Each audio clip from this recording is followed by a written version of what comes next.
Every single day that we do a video is one day closer to the Switch 2 reveal. It's happening. It's going to happen this month. I just feel it in my bones. So good morning, Mario, and good morning, Switch fans. We've also got some non-Switch 2 Nintendo news, which is what we're going to start with in case you're sick of it. But thanks so much for being here, everybody. This is Zach from SwitchForce, and we're kicking it off with Punch-Out basically being punched out.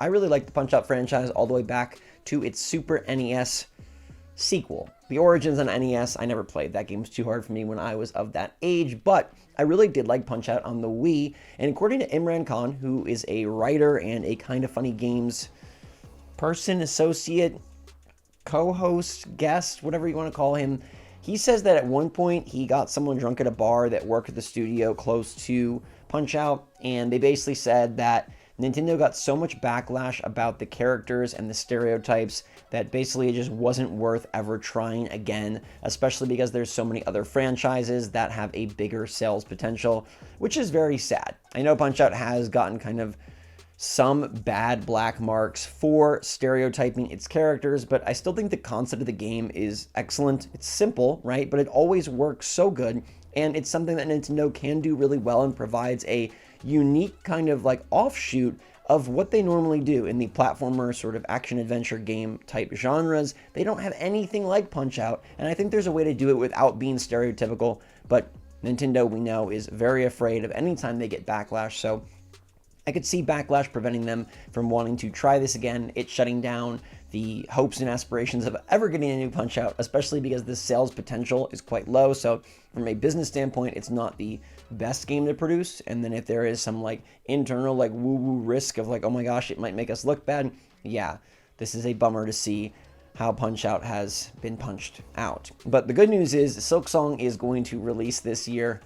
Finally, Jason Schreier made some predictions for the year, but we assume, being Jason Schreier and all of his connections within the industry, that he has some knowledge to back these predictions up. He predicts GTA 6 is going to slide till 2026, but he predicts Hollow Knight Silksong is going to release finally this year. Maybe they were just waiting for the Switch 2 all along. The game needs more power. The game needs more oomph. The game needs a brand new console to stand out on the eShop because the eShop is already so full of games that are like Hollow Knight. I don't know, but good to hear from Jason Schreier that he really does believe Silksong will come out this year. At this point, sure. Like, I think everybody's kind of tired of Silksong being something that we're waiting for. It's just like, if that game ever does exist and ever come to fruition, great. If not, like, we've been through it. We've been through the journey. You've taken us for a ride. It didn't cost us anything, but at the same time, it cost us so much. All right, on to the Switch 2, where another new case has popped up. This one from JSAUX. Again, this isn't PowerA, right? This isn't Hori. This is case manufacturers that I've never heard of, but they continue to post things about Switch 2 cases. This one seems to have a Switch 2 in it, but I would say it's probably a dud unit. I don't think this is the actual Switch 2. I don't think JSAUX is actually housing a Switch 2 in their accessory manufacturing facility. I think they just have something that's 3D printed so that they can have the specs. But again, we're continuing to see more and more come this way, including VGC coming out with an article saying a new Nintendo patent appears ahead of expected Switch 2 reveal, and this patent was filed in July of 2023 but published this Tuesday, and it basically showcases DLSS style upscaling technology, which, if you didn't already believe that the next Switch system was going to utilize machine learning and DLSS technology, hey, Nintendo has a patent for it. And I know typically when we talk about patents, we say like if Nintendo publishes the patent, it's unlikely that it's going to actually release, but I think this is a bit different because this patent is more of a technology patent as opposed to like a device patent, right? When we see like a device patent, it's like, okay, that typically is not coming out, but this is more of like a conceptual technology patent, and so I do believe it's something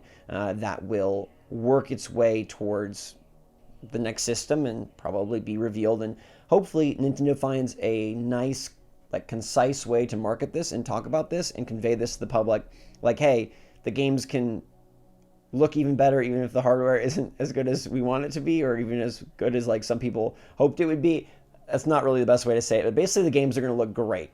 And Necrophilippe believes they're going to look really good. In his most recent Universo Nintendo article, he talks about what to expect for the Switch 2.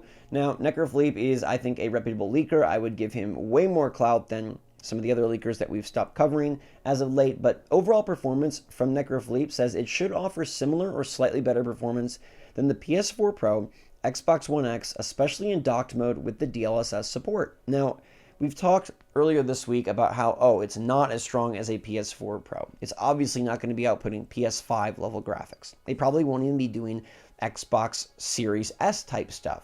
But that's at its sort of like baseline, just looking at the specs by themselves, just looking at what the tech is and when the tech is from. If we take into account how Nintendo can utilize DLSS technology, as well as just sort of the way that they configure the system specifically, we're expecting better performance than what you get if you just compared it apples to apples. As I said, this is an apples to oranges type comparison. So when Necrofleet comes in and says similar or slightly better than PS4 Pro, Xbox One X, freaking great. I think that's awesome. Yes, it's a generation behind, but it's significantly ahead of where the Switch has been for the last 7.5 years. And the Switch has been super fun. The Switch has been super successful. Sometimes we can even swallow our graphical pride and get over how bad certain Switch games look because it's fun to play them on the Switch. And at the end of the day, graphics often matter less than gameplay. But this is going to be perfectly fine. This is going to be plenty fine. And with the scalability of games, you can thank consoles like the Xbox Series S actually, it'll be all right. PCs have been scaling for eons. The Series consoles have to scale. And that means that upcoming games that do release on the PS5 and the Xbox Series X and the PC, they're already ready to scale down to something like a Switch 2. And if we're able to utilize DLSS support, machine learning, to make these games perform and run and look a little bit better than even they could on sort of the organic hardware of what is inside the Switch 2, then we're in a great state. And on a smaller screen, in a portable form factor, I think this is going to be very impressive and be very nice. I don't think you have anything to worry about the power or the graphics of the Switch 2. I think it's going to be a significant upgrade, and everybody that's in the know and everybody that's rational seems to agree. He also talks about having more energy efficiency. He talks about having faster loading times, which is very nice. Goes on to talk about native 1080p gaming in handheld mode and 4K resolution upscaled via DLSS when docked. That's fantastic to me. Getting 1080p on the handheld, beautiful. Getting 4K when docked, awesome. Getting to see Nintendo games for the first time in 4K will be glorious, and I don't think we're yet ready for how Nintendo could take advantage artistically and stylized ways to make this actually really impress us versus just being like, it's hyper realistic and it doesn't have as good of graphics as the PS5, so what are we looking at here? I think Nintendo is going to utilize this in a way that they do find techniques and different sort of aspects of the games to highlight and emphasize, to surprise and impress and delight us. Frame rate, he predicts a stable 60 FPS frame rate in many titles with support for up to 120 in less demanding games or optimized titles. Cross-platform game releases for PS5, Xbox Series X and S, albeit with graphical quality adjustment for the more compact hardware, as I mentioned. And then the console offers a balance between portability and power with significant improvements in loading times, graphics, and performance. These are just expectations. It's not possible to categorically state that they will happen without having all of the exact specs, right? We get that. But this is what we're looking at, and I think this is the most important thing to think about and remember with the Switch 2. You're getting significant improvements in loading times, graphics, and performance. It's all you want. You want a new generation of games so that they can restart the cycle of Smash Bros, Animal Crossing, Zelda, Mario, Splatoon, and more. And then you want better performance, better loading times, hopefully a snappier transition from like UI to game, maybe a better eShop, better graphics, and voila, we're in a great gaming space, and we have a system that isn't going to drift. We have a system that's a little bit more ergonomically friendly, and we have a system that has a bigger screen, which is always better and will make the gaming experiences even more enjoyable. I think the Switch 2 is just going to be super awesome, especially if it looks something like this. This looks freaking great to me. I love the look of this. Somebody went and kind of took all the information and made their own mock-up. I love the black and white offsetting Joy-Con. I don't know that Nintendo would go with that, but this is sort of based on the light blue and orange color schemes that Next Handheld has talked about, as well as utilizing the Game Boy Advance and Nintendo 2DS XL color schemes, which was a light and a dark within the orange and the blue. The Joy-Con just look fantastic like this. I mean, this looks really, really nice. I think this looks really upgraded. And I think this is a really kind of like eye-catching way to advertise a new system. I think it just looks like a new system. Like, something that bothers me about the handheld PC era we're in is like, they all kind of look the same. Like, yes, the Steam Deck has a little bit of a difference from the ROG Ally, has a little bit of difference from the Legion Go, and they've come out with some special editions. So like, oh, there is a white Steam Deck OLED. There is one that's see-through and has orange sticks. But we're kind of not in the era anymore where systems really look like themselves, if you know what I mean. Like, even the PlayStation, if you're not going to get the custom side panels, the Xbox, you're going to get a custom cover or skin.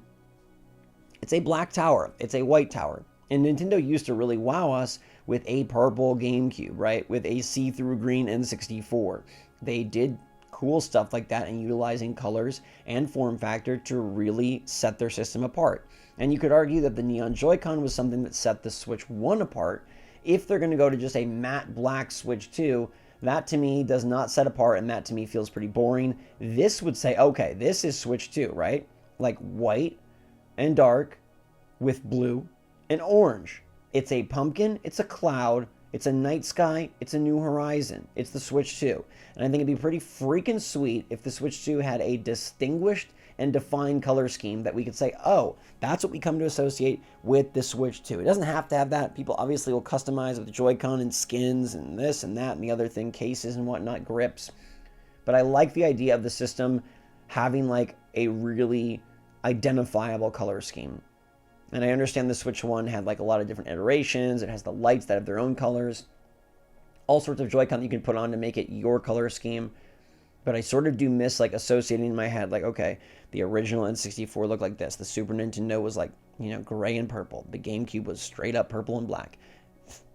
This kind of would be, I think, really fancy and fun. But for now, that's where we're at with Switch 2 stuff. That's where we're at with Nintendo stuff. Let me know what you think of today's topics and stories in the comments down below and how you're feeling about this color scheme. And could you get used to this for the next 8-9 years of Switch 2 and Nintendo's next console, or 6 years, 7 years, whatever. Definitely more than 4. Nintendo seems to be moving in a way where they want these things to last for quite a while, and we could be days away from a reveal. There was some sort of rumor mongering around a January 8th or 9th date. That's coming up real quick here. I think maybe more middle of the month is what we're looking at, so maybe like a week and a half. Either way, I think we're very close. And pretty soon, instead of these mockups and instead of these Reddit pages, we'll just be straight on Nintendo.com and YouTube.com/Nintendo of America, watching the reveal trailer and analyzing it microsecond by microsecond. But for now, thanks so much for watching, everybody. Hit that like button if you enjoy these videos. Stay safe, stay healthy, stay happy, stay positive out there. And until next time, SwitchForce out.